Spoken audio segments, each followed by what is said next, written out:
maybe SAS would like to share what kind of gyan do you want to give the public sector? What kind of reforms? How do we increase transparency and efficiency in revenue management? Sure. In my previous opening statement, I said we are learning. So it's not the gyan that I would give. Instead, I'm taking a lot today from the esteemed panelists and the sessions that were conducted during the day. While one of the remark, and at the cost of sounding a little negative and maybe contradicting, as a technologist, I would humbly put it that technology would always be in a catch-up mode. So we can do only so much what we can think of, but the people who want to play around with the system would essentially be a step ahead. They would find their newer ways in order to either avoid or evade taxes, which could cost the exchequer, the state, a lot of heartburns in terms of loss of revenue. And those are the places where we, as a technologist, would always kind of encourage people to come up, find newer ways, understand the newer ways. Data can teach us a lot.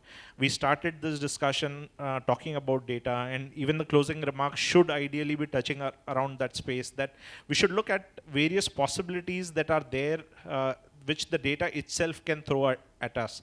How do we do that is something that we can leverage, again, technology to the extent that is possible, and keep learning about it. We also heard about the agile methodologies that were adopted, and that is the case. There are valid reasons for agile to become so popular, that as a technology, everything has to keep on evolving. The system should learn. There is a reason why artificial intelligence and machine learning are catching up so much importance, although those are buzzwords. But why they are gaining so much of importance is primarily because everything has to learn by itself. And if the system can start learning by itself, they would essentially start to be a little proactive. Although again, I would still stand on my ground saying that technology would essentially always be in the catch-up mode from the people who would want to evade the system. New policy making has to happen. The policies, again, the data can help us in defining those policies. One of the classic examples in Rajasthan I would like to highlight, we kind of went ahead to help the state in changing certain terms of their policies. They had, in their excise department, they had a excise policy of having a 50-50 lifting pattern for the dealers, licensors, in terms of the Rajasthan made liquor and the IMFL, in fact, the country liquor and RML. So we suggested them to change that from a 50-50 to 70-30, because their inventories were showing so much that essentially it would have impacted in the next year for the licenses to get renewed itself. And state would have got a kind of big jolt in their pocket. So some proactive things where we were able to help out the departments in terms of the policy making itself. And all of this, when I say we, it is about data, how we help the department see the data from a different lens. How do we cut the data cross-section, create some cross-sections, do some scenarios, scenario analysis, and those kind of models which today are available, although it may not be very easily consumable. And that is where the beauty about the visualization applications that are there. We are going ahead on the route of making a self-service decision-making softwares today. So those are the places where the world is headed. People have started utilizing those capabilities of the software. Certain examples like the passport office. While we speak about the e-filing by ourselves, I don't remember a time when we could have gotten the passport without getting an agent in between.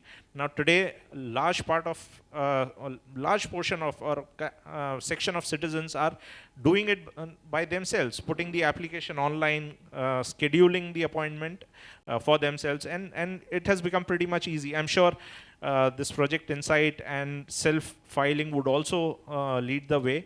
I'm sure there would be challenges, but technology can always help in kind of identification of those challenges and even sorting out those challenges, so to say. So I'm kind of a big on tech per se, but at the same time, I also put my humble submission as a catch-up from the people who would want to play around with the system.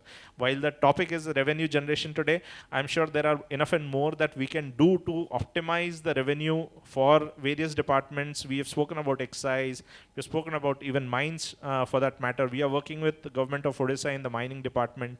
Happy to share certain of those areas with you as and when we speak offline, but those are the great places of experiences that we have brought in. We are technology providers. We bring certain IPs that how the models can be built, but essentially a large part of learning also happens from the data and the department, which probably our experience of last 25 years have helped us in learning and improving our software products. There is a reason why 1,000 people are seated in Pune as part of our research and development center. So again, I'm not boasting or trying to sell SAS, but I'm just trying to emphasize a point that technology will always keep learning from the stuff which we see in our day-to-day lives. With that probably being my closing statement. Thank you, man.